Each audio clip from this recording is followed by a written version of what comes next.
Actually बहुत सारे causes और इनिशिएटिव्स के साथ मैं जुड़ी हुई हूँ, लेकिन किन्नर समाज के बहनों के साथ पहली बार ऐसे एक इनिशिएटिव में जुड़ने का आज मौका मिला। थैंक यू शगुन जी। ऐसा कभी सोचा ही नहीं कि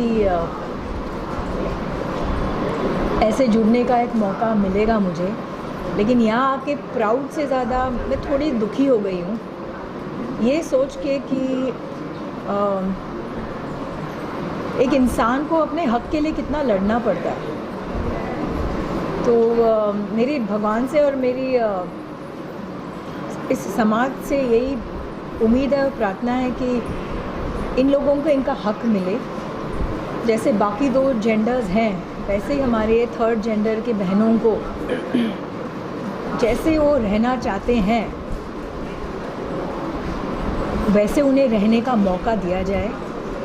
उन्हें इंडिपेंडेंट रहने का, इमोशनली, फाइनेंशियली, हर तरीके से रहने का हक़ है। अगर हम उनको काम नहीं देना चाहते तो वो लोग कैसे अपने आप को फेंड करेंगे, किस तरीके से रहेंगे, किस तरीके से कमाएंगे। ज़रा सोचने का, we have to think about this. बहुत ज़रूरी है ये सोच। और अगर इंसान, आई डोंट नो, मैं I am loss of words today because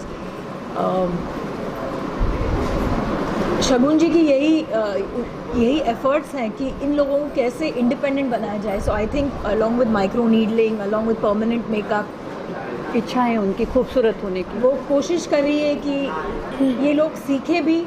और इन लोगों को मेकअप की ज़रूरत होती है अपने आप को एक तरीके से दिखाने के लिए। तो शायद इसके द्वारा वो अपने आप को फाइनेंशियली इंडिपेंडेंट बने, ये लोगों पे भी मेकअप करें, पैसे कमाएं, खुद पे भी करें।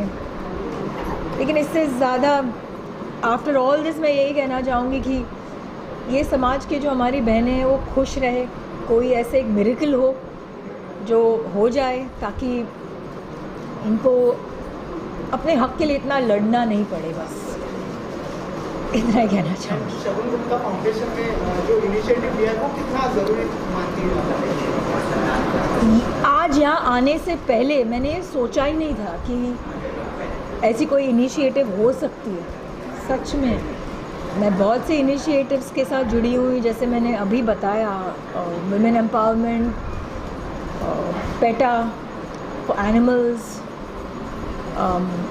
Nirbhaya for the safety of women, Mumbai police, हर एक, मतलब बच्चों के लिए, बूढ़ों के लिए, महिलाओं के लिए, जानवरों के लिए।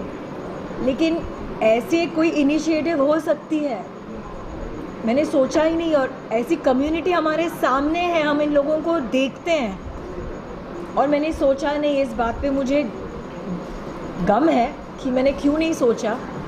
और आज थैंक्स टू शगुन जी मैं ऐसे इनिशिएटिव के साथ जुड़ी हुई हूँ। और मैंने चांदनी जी से वादा किया है कि जितना हो सके मैं कोशिश करूँगी इन लोगों के हक़ के लिए लड़ने की, जितना हो सके। मुझे पता नहीं मैं क्या करूँगी, but I will definitely try to the best of my ability how to help them so that they get equal rights just like the other two genders. Thank you so much. तो शगुन ma'am, आपसे जानना चाहूँगा कि इस तरह से Isha ma'am ने कहा कि बहुत सारे इनिशिएटिव लेके आइए, लेकिन ये इनिशिएटिव में वो आपके साथ जुड़ना चाहेंगे। तो जब ईशा जी का नाम किसी इनिशिएटिव से जुड़ेगा तो आपको लगता है कि जो किन्नर समाज है उनका हौसला भी बढ़ेगा इस चीज़ से? और अगर थोड़ा सा आपके इनिशिएटिव के बारे में बताएं हमारे। ये डेफिनेटली बहुत आपने कहा है कि ईशा जी अगर हमारे साथ जुड़ी है शगुन गुप्ता फाउंडेशन के साथ, वो किन्नर समाज के लिए कितना प्रभावित होगा उनके लिए और कितना उत्साहदायक होगा। तो आज जैसे कि वो आई हैं और मैं देख रही हूँ कि किन्नर समाज जो है उनकी जो हंसी है, उनके अंदर जो गुलाब खिल रहे हैं देख के कि हमारे साथ ईशा जी बैठी हैं, तो आई थिंक बहुत कह सकते हैं कि इसका काफ़ी इम्पैक्ट गिरेगा, गहरा इम्पैक्ट गिरेगा और इन्हें उत्साह और मिलेगा। उत्साह मिलने से इंसान आगे बढ़ता है, करेज आता है, फाइटर बनता है। तो मैं बहुत बहुत आभारी हूँ ईशा जी की भी। वो आज उनको ये बहुत एक टची फीलिंग आ गई है यहाँ आने से। और रही किन्नर समाज की बात, शगुन गुप्ता फाउंडेशन जो है वो बहुत ऐसे जगह पे जाकर पहुँचती है जहाँ पे कोई नहीं पहुँच सकता है। तो हम ऐसे जगह पे जाकर हमारी फाउंडेशन काम करती है जहाँ पे बहुत दुख है। आज जैसे कि बताया गया है कि हमारी इन बहनों को राइट्स नहीं मिल रहा है, इक्वल राइट्स नहीं मिल रहा है। क्यों नहीं मिल रहा है इक्वल राइट्स? वो भी ऐसे ही इंसान है जैसे हम हैं, हमें भी सेम दर्द होता है, उन्हें भी सेम दर्द होता है। वही खून उनकी रगों में बह रहा है, वही खून हमारी रगों में बह रहा है। फिर क्या कारण है जो उनको इस तरीके से समाज में असम्मान दिया जा रहा है, उनके साथ बुरा व्यवहार किया जा रहा है, उन्हें नौकरियों पे नहीं रखा जा रहा है। हॉस्पिटल्स में जाते हैं तो वहाँ से उन्हें क्या कहते हैं, उन्हें इलाज के लिए एक्सेप्ट नहीं किया जाता है, निकाल दिया जाता है और कई तरह के कठिनाइयों से उन्हें गुजरना पड़ रहा है। बहुत ही तकलीफ़ वाली बात है और हम सबको एज आम जनता को ये सोचना चाहिए और इनके लिए खड़े होना चाहिए और हमारी इन बहनों को समाज में इक्वल होने का एहसास दिलाना चाहिए। 2014 में ट्रांसजेंडर के ऊपर एक एक्ट पास हुआ था जो आज भी अधूरा पड़ा है और मैं चाहती हूँ कि हम सब मिलके ये इस एक्ट के ऊपर बात करें और हमारी गवर्नमेंट से दरखास्त करें कि इनका एक्ट पास किया जाए और इन्हें सम्मान दिया जाए और जिस तरह से हम अपनी ज़िंदगी जी रहे हैं उसी तरह से वो अपनी ज़िंदगी को आगे हमारे साथ मिलकर खुशियों से जिए, ताकि हम सब एक रहें और एक्सेप्टेंस हर एजुकेशन में मिले, जो कि एजुकेशन ना मिलने की वजह से आज ये लोगों को भीख मांगनी पड़ती है या बुरे काम करने पड़ते हैं। और छोटे छोटे पैसों में आप सोचिए और समझिए कि आपकी बेटी के साथ ऐसा होए तो कैसा लगे, आपकी खुद की बेटी के साथ ऐसा हो। ये शायद अगर आम जनता जाने कि खुद की बेटी, तो रोंगटे खड़े हो जाते हैं, गूज बम्स आ जाते हैं। इनके साथ 10-10 लोग बलात्कार करते हैं। हमारी बेटी निर्भया के साथ एक चीज़ हुई तो पूरी जनता, पूरा देश खड़ा हो गया, बट इनके साथ तो रोज होता है। कौन खड़ा होता है इनके साथ? So this is how Shagun Gupta foundation want to do such kind of things where people are not getting the equal rights and not getting the education, not getting the food opportunity, anything whatever it is. तो आज हमें एक किन्नर समाज के लिए आवाज़ उठा रहे हैं, तो आगे हमें और कुछ मिलेगा तो हम उसके लिए भी आवाज़ उठाएंगे। पर शगुन गुप्ता फाउंडेशन पीछे नहीं हटेगी, चाहे कुछ भी हो जाए। क्योंकि आप दोनों साथ में हैं, हम समझ रहे हैं कि आप दोनों रिप्रेजेंट कर रहे हैं पूरे किन्नर समाज को। तो जब ईशा जी का नाम जुड़ रहा है शगुन फाउंडेशन, शगुन का फाउंडेशन वो भी आगे आ रहा है आप लोगों के लिए इनिशिएटिव के लिए, तो आपको लगता है कि जो है आप लोगों को भी आगे कुछ करना चाहिए? जैसे मैंने कहा कि एक एक्ट है जो अभी भी अधूरा पड़ा है ट्रांसजेंडर के लिए, तो क्या कहना चाहेंगे आप? देखिए, सरकार से हमारी बात चालू है। अभी जल्दी ही में हमने आवाज़ उठाया था कि हॉस्पिटल में, सरकारी अस्पताल में मेल फीमेल वार्ड होता है, ट्रांसजेंडर वार्ड होना चाहिए। माननीय आरोग्य मंत्री जी ने फीमेल वार्ड की तरह ऐसे ही ट्रांसजेंडर वार्ड भी घोषित कर दिया है, GR निकाला है। सेम अभी हाउस में डिप्टी CM अजित पवार जी ने आवाज़ निकाला, जो हमारे लिए बेसिक चीज़ होती है, हमारी राशन कार्ड, ID, पेंशन, उसके लिए भी उन्होंने बात उठाया है। मैं आज शगुन फाउंडेशन के बारे में एक ही बात बोलूँगी, वो समाज के लिए एक बहुत ही बड़ा बात होगी। हमने महाभारत देखा होगा, महाभारत में जब द्रौपदी का चीरहरण हो रहा था तब श्री कृष्ण जी खुद उपस्थित होकर वहाँ पे द्रौपदी को साड़ी भेंट देकर उनकी इज्जत को बचाया था। आज उसी तरीके से आज शगुन फाउंडेशन हमारे पूरे किन्नर समाज को साड़ी भेंट देकर हमारी इज्जत की लड़ाई के लिए आज सामने आई है। उनके साथ साथ उनके ईशा कोप्पिकर जी, मैं इनसे निवेदन करूंगी कि यह प्रेम, यह भेंट हर समय हर साल रखिएगा और हमारे समाज के लिए आपके एक प्रयास से हमारी पूरी बहनों के जो चेहरे पे हंसी है, गुलाब है, तो पूरे साल रहेगा। जय हिंद, जय महाराष्ट्र। सिस्टम में लड़ाई लड़ने के लिए हमें सिस्टम में उतरना पड़ता है, तो क्या इस तरह की कोई तैयारी और क्या ट्रांसजेंडर को वहाँ पर उतरना चाहिए? पॉलिटिक्स की बात कर रहा हूँ। नहीं, पॉलिटिक्स नहीं है। मेरा नाम चांदनी शेख है, त्रिवेणी समाज विकास केंद्र प्रोजेक्ट डायरेक्टर हूँ। 2004 से मैंने काफ़ी सरकार से लड़ रहा हूँ किन्नर बहनों के लिए, होम सेंटर के लिए, घर के लिए। ऐसा देखा जाएंगे तो आंध्र प्रदेश साउथ में 5 स्टेट है, 5 स्टेट में हर एक किन्नर के लिए घर है, रेशन है, पेंशन है, सब है। महाराष्ट्र सरकार आज तक हमारे लिए 70-75 साल हो गया, आज देश आज़ाद हो गए, महाराष्ट्र के अंदर आज तक किन्नर बहनों के लिए कोई एक्शन नहीं लिया।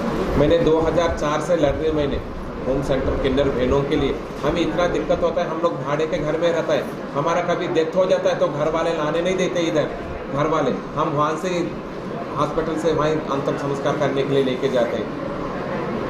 काफ़ी दिक्कत है हमारे को। अच्छा, मेरा सवाल शादी है उससे दूर करने के लिए आपको लगता है कि ट्रांसजेंडर्स को भी जो है वो पॉलिटिक्स में पूरी तरह से उतरना चाहिए? पॉलिटिक्स से उतरने से जब सरकार हमारा जो फंड है तो वो जो फंड है हमारे किन्नर बहनों के लिए पहुंचेंगे तो वो बहुत हो गया। बेसिक्स तो मिले पहले, पॉलिटिक्स बाद में ना। पॉलिटिक्स बाद में है। पहले सिस्टम में बेसिक्स हमको पहले हक मिले, पॉलिटिक्स तो बाद में है। पहले हक तो मिले, पहला हमारा जो किन्नर बहनों का हक है वो तो मिले, बाद में पॉलिटिक्स। हाँ, नहीं देखिए, मैं यहाँ पे एक बात करना चाहूँगी कि सबसे बड़ी बात किन्नर समाज में सबसे बड़ा दुख ये होता है कि जब आप एक एज एन किन्नर जन्म लेते हो किसी परिवार में, तो माँ बाप आपको घर से निकाल देते हैं या एक्सेप्टेंस नहीं रहती है। ये एक सबसे बड़ा मुद्दा यहाँ पे है कि माँ, जिसके लिए एक माँ एक शब्द खाली माँ नहीं है, माँ का मतलब है आपका वजूद। जब आपके घर आपका परिवार आपको ठुकरा देता है और आप, माँ एक जननी है, माँ एक मतलब माँ एक ताकत है, एक शक्ति है। जब आपके घर में इस तरह का कोई बच्चा पैदा होता है, मैं चाहूँगी कि परिवार में अगर ऐसा बच्चा है और ऐसी कोई प्रॉब्लम है या कोई इश्यूज़ है तो परिवार को गठबंधन की तरह उसको बाहर नहीं फेंकना चाहिए। मैं परिवार से ये गुजारिश करती हूँ कि अगर ऐसा कोई बच्चा पैदा हुआ जहाँ पे आपको लगे कि वो किन्नर है तो उसे एक्सेप्टेंस पूरी मिले और किसी भी माँ बाप को शर्मिंदगी महसूस नहीं होनी चाहिए। अगर ये चीज़ हमारे देश में एक्सेप्ट हो जाए तो आई थिंक किन्नर समाज में ये दुविधा और ये दुख नहीं आएगा। बट अगर ऐसा होता भी है तो आगे हमारा देश बैठा है उनको संभालने के लिए। हम देश अपने समाज से, अपने पॉलिटिकल भाइयों से यही कहना चाहेंगे, मिनिस्टर से यही कहना चाहेंगे कि इनके लिए इनका एक्ट पहले जो 2014 में उठाया गया था, जिसके बारे में घोषित किया गया था, उसको पूरी तरह से एग्जीक्यूट किया जाए और इनको एक सही, उनको एक उत्साह मिले उससे, तो ताकि ये फाइट कर सके। और रही बात आपके पॉलिटिक्स की, डेफिनेटली जो दिमाग हमारी किन्नर बहनें रखती हैं, जो आर्ट उनके अंदर है, वो शायद आम आदमी में भी नहीं है। तो अगर वो पॉलिटिक्स में उतरती हैं तो डेफिनेटली उनके पास काफ़ी इंटेलिजेंसी है देश को चलाने के लिए। डेफिनेटली उनको आगे आना चाहिए और हमें उसे एक्सेप्ट करेंगे सभी। और आज की डेट में जजेस हैं, आज की डेट में हमारे पास सामने बैठे वकील है, तो किन्नर समाज प्रोग्रेस कर रहा है, ऐसा नहीं है कि प्रोग्रेस नहीं कर रहा है। बट कुछ पिछड़ा किन्नर समाज है जो अभी आगे नहीं बढ़ा है। हम उनके लिए यहाँ आवाज़ उठाने आए हैं कि वो हमारे साथ जुड़े और अपने आप को अपलिफ्ट करें, क्योंकि बहुत सारे किन्नर लोग हैं आज भी जो परिवार में रहकर भी काफ़ी आगे तक पहुँचे हैं। बट ये जो एक परिवार है यहाँ का किन्नर समाज में जो पिछड़ा हुआ है, जो अभी भी अपने आप से ऊपर नहीं पहुंच पाया है, तो उसके लिए हम काम कर रहे हैं। और आज आई थिंक कुछ ही समय बाद 2, 4, 5 साल में डेफिनेटली कहीं ना कहीं ये पहुंच जाएंगे। मेरा सवाल ईशा से है।